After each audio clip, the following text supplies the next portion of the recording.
At the age of 20, I needed a cheap way to get back from London, England to Canada. And when the train pulled out of Victoria Station for Hull, Scotland, I burst into tears. Why was I going home? I loved London, I loved Europe, and what was I going back to Winnipeg for? I must have been completely nuts. But anyway, that's what I did.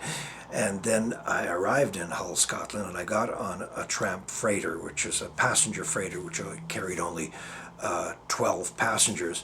And going to Europe earlier in the year, our 4-day trip from New York to Gibraltar had taken 7 days because of this enormous storm that we'd encountered. So I was expecting more of the same. Instead, our, was it 10 or 12-day journey back by freighter to Montreal up the St. Lawrence Seaway was like glass, and we were accompanied by smiling, friendly whales. So it was a completely different thing.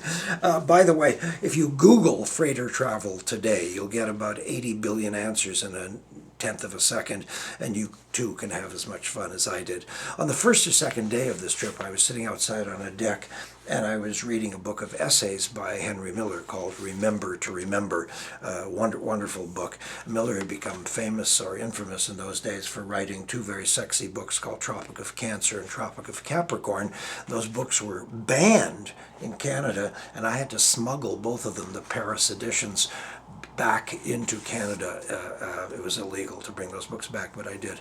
And so I was sitting there reading, and a man about 50 came by, and he said, "How can you read that trash, son?"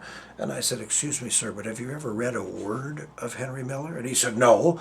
I said, "Well, then you shouldn't speak about what you don't know." I was 20 and he was 50. I was so arrogant, of course.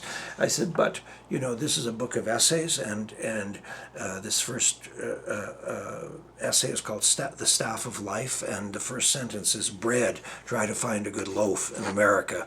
So I gave him the book, and I said, "Here, I've got lots of books to read. Why don't you read this and tell me what you think?" And 2 days later, he came back to me. He said, "I couldn't put it down. You're right, kid. The book is terrific, and I love it. You completely changed my mind." So he and his wife and I became great friends on this trip, and we spent a lot of time together.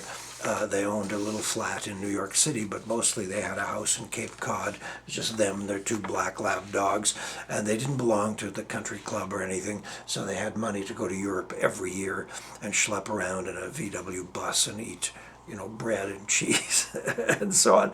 They were the warmest, loveliest people, and they taught me how to play bridge.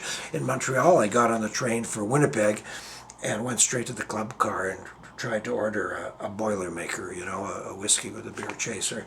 And the porter looked at me like I was crazy, and he said, "Son, have you been out of the country for a while?" And I said, "Yeah, why?"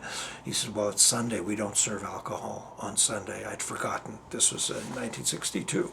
So, Pickle, travel is not about the hotels or the bathrooms or the beaches. It's about the beautiful buildings and about the buddies you make along the way.